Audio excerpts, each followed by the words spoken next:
Sir नमस्कार. आपण जे विचारलं होतं की कूलरच्या मोटरचं सेटअप, तर या ठिकाणी हे वेस्ट डिकम्पोजर आहे 40 बॅलर 20 बॅलर आणि हा 5000 लिटरचा टँक आहे. आणि हे आता मी सध्या हरभऱ्याला वेस्ट डिकम्पोजर नंतर आता हे दुसऱ्या स्टेजचं 1261 हे अशी कूलरची मोटर आहे या ठिकाणी. हे अशी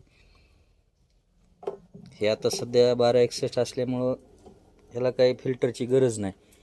हे असंच काढून ते नळी दिसते तिथं आपल्याला, ते डायरेक्ट फुटबॉलला बसवलेली आहे सक्शनला, म्हणजे जिथं फुटबॉल पाणी ओढतो त्या ठिकाणी बसवलेली आहे.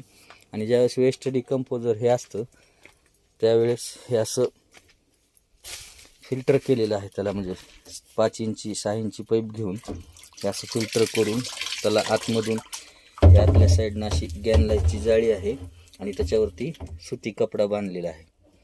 आणि हे असे इथनं मोटर सोडतो आणि यामधनं फिल्टर होऊन वेस्ट डिकम्पोजर किंवा जीवामृत.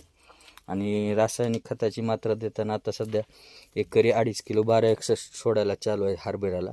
आपण जो व्हिडिओ बघितला होता त्यालाच ते हे आहे, हा 1261 एकरी 2.5. धन्यवाद.